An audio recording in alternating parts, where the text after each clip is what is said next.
ಬೆಳಿಗ್ಗೆ ನಲ್ಲಿಯ ನೀರು ಹಿಡಿಯಲು ಬಂದ ಅನಿತಾಳ ಬಳಿ ಪಕ್ಕದ ಮನೆಯ ಹೆಂಗಸೊಬ್ಬಳು, ಏನೇ ಭಾರಿ ಓಡಾಟ ಅಂತೆ, ಊರೆಲ್ಲ ಗುಸುಗುಸು ಹಬ್ಬಿದೆ ಎಂದಳು.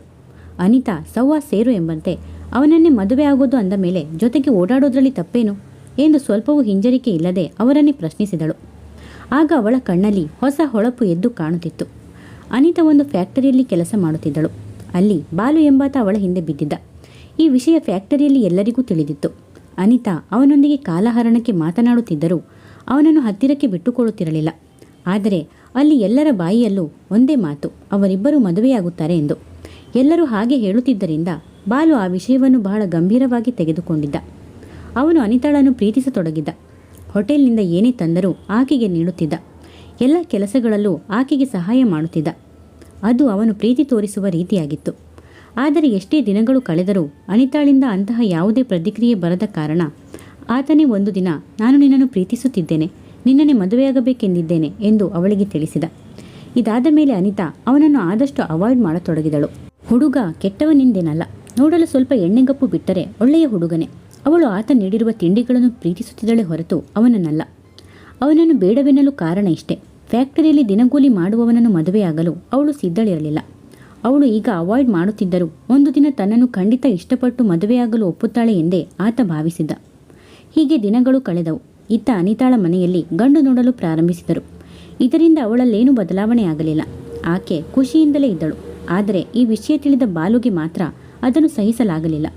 ಸ್ವಲ್ಪವೂ ಬೇಸರವಿಲ್ಲದೆ ನಗುನಗುತ್ತಾ ಫ್ಯಾಕ್ಟರಿಯಲ್ಲಿ ಓಡಾಡುತ್ತಿದ್ದ ಅನಿತಾಳ ಮೇಲೆ ಕೋಪ ಉಕ್ಕಿ ಬರುತ್ತಿತ್ತು. ಇದೇ ಕಾರಣಕ್ಕೆ ಅವಳ ಬಳಿ ಹಲವು ಬಾರಿ ಜಗಳವಾಡಿದ್ದ. ಆದರೆ ಅವಳು ತಲೆ ಕೆಡಿಸಿಕೊಳ್ಳಲಿಲ್ಲ. ಅವನ ಯಾವುದೇ ಮಾತಿಗೂ ಸೊಪ್ಪು ಹಾಕಲಿಲ್ಲ.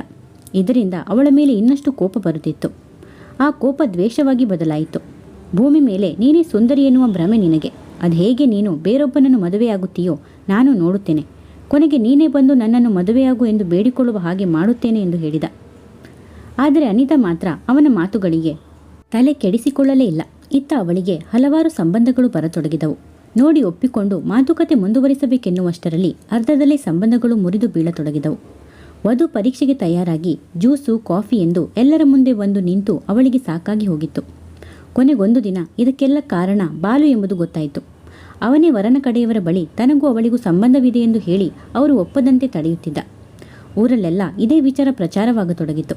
ಸುಮ್ಮನೆ ಅವನನ್ನೇ ಮದುವೆಯಾಗಿದ್ದರೆ ಏನಾಗುತ್ತಿತ್ತು? ಅನುಕೂಲಸ್ಥರು, ಒಬ್ಬನೇ ಮಗ, ಮನೆ ಎಲ್ಲವೂ ಇತ್ತು. ಇವಳಿಗೆ ಅಹಂಕಾರ. ಅವನನ್ನು ತಿರಸ್ಕರಿಸಿದಳು. ಇನ್ಯಾರೋ ಅವಳನ್ನು ಮದುವೆಯಾಗುತ್ತಾರೆ ಎಂದು ಊರಲ್ಲೆಲ್ಲ ಮಾತನಾಡಿಕೊಳ್ಳತೊಡಗಿದರು. ಇದರಿಂದ ಅವಳ ಮನೆಯವರಿಗೂ ಚಿಂತೆ ಕಾಡತೊಡಗಿತು. ಇದೇ ಸಮಯದಲ್ಲಿ ಅನಿತಾಳ ತಾಯಿಯ ದೂರದ ಸಂಬಂಧಿಯೊಬ್ಬರ ಮಗನ ಸಂಬಂಧ ಬಂದಿತು. ಅವನ ಹೆಸರು ಚಂದ್ರಕಾಂತ್. ದೂರದ ಸಂಬಂಧಿಯೂ ಆದ್ದರಿಂದ ಈ ಎಲ್ಲ ವಿಚಾರವನ್ನು ಮೊದಲೇ ತಿಳಿಸಿದ್ದರು. ಬಾಲು ಅವಳ ಹಿಂದೆ ಬಿದ್ದಿರುವುದನ್ನು ತಿಳಿದ ಚಂದ್ರಕಾಂತ್ ಅನಿತಾ ಬಳಿ ಇದರ ಬಗ್ಗೆ ವಿಚಾರಿಸಿದ. ಅನಿತಾ ಯಾವ ಸಂಕೋಚವಿಲ್ಲದೆ ಎಲ್ಲ ವಿಷಯವನ್ನು ತಿಳಿಸಿದಳು. ಅವನು ಹಿಂದೆ ಬಿದ್ದಿದ್ದು ನಿಜ, ಆದರೆ ನನ್ನ ಅವನ ಮಧ್ಯೆ ಯಾವುದೇ ಸಂಬಂಧವಿಲ್ಲ. ನನಗೆ ಅವನನ್ನು ಮದುವೆಯಾಗಲು ಇಷ್ಟವಿಲ್ಲ.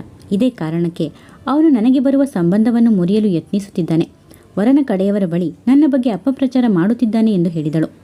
ಎಲ್ಲವನ್ನೂ ಕೇಳಿಸಿಕೊಂಡ ಚಂದ್ರಕಾಂತ್ ಮರುದಿನ ಸಂಜೆ ಕೆಲ ಹಿರಿಯರೊಂದಿಗೆ ಅವಳನ್ನು ಅವನ ಮನೆಗೆ ಕರೆದೊಯ್ದು ತಾನು ಅನಿತಾಳನ್ನು ಮದುವೆಯಾಗುತ್ತಿರುವುದಾಗಿ ತಿಳಿಸಿದ. ನಿನ್ನ ಎಲ್ಲ ವಿಚಾರಗಳು ನನಗೆ ತಿಳಿದಿದೆ. ಇನ್ನು ಮುಂದೆ ನಿನ್ನ ಆಟ ನನ್ನ ಬಳಿ ನಡೆಯುವುದಿಲ್ಲ. ಇನ್ನೆಂದೂ ನೀನು ಅವಳ ತಂಟೆಗೆ ಬರಬಾರದು. ಹಾಗೆ ಏನಾದರೂ ಬಂದರೆ ನಿನಗೆ ತಕ್ಕ ಶಾಸ್ತಿ ಮಾಡುತ್ತೇನೆ ಎಂದು ಆತನನ್ನು ಹೆದರಿಸಿ ಅನಿತಾಳ ದೃಷ್ಟಿಯಲ್ಲಿ ಹೀರೋ ಆಗಿಬಿಟ್ಟ.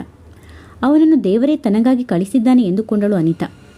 ಮದುವೆ ನಿಶ್ಚಯವಾದ ಜೋಡಿ ಎಲ್ಲೂ ಹೊರಗೆ ಓಡಾಡದ ಕಾಲದಲ್ಲಿ ಆತ ಅನಿತಾಳನ್ನು ತನ್ನ ಬೈಕ್ನಲ್ಲಿ ಕೂರಿಸಿಕೊಂಡು ಎಲ್ಲ ಕಡೆ ಸುತ್ತಾಡಿಸುತ್ತಿದ್ದ. ಇದು ಹಳ್ಳಿ ಜನರ ಕಣ್ಣಿಗೆ ತಪ್ಪಾಗಿ ಕಾಣತೊಡಗಿತು. ಇಂದು ಅದು ಅವಳ ಕಿವಿಗೂ ತಲುಪಿತು.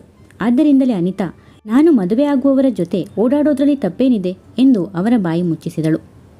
ನಿಮಗೆ ಈ ಕತೆ ಇಷ್ಟವಾದಲ್ಲಿ ಲೈಕ್ ಮಾಡಿ, ಶೇರ್ ಮಾಡಿ, ಕಮೆಂಟ್ಸ್ ಮಾಡಿ ಮತ್ತು ಬೆಲ್ ಐಕಾನ್ ಕ್ಲಿಕ್ ಮಾಡಿ. ಇದರಿಂದ ನನ್ನ ಎಲ್ಲ ವಿಡಿಯೋಗಳ ನೋಟಿಫಿಕೇಶನ್ ನಿಮಗೆ ಬೇಗ ತಲುಪುತ್ತದೆ. ಕತೆ ಕೇಳಿದ್ದಕ್ಕೆ ಧನ್ಯವಾದಗಳು.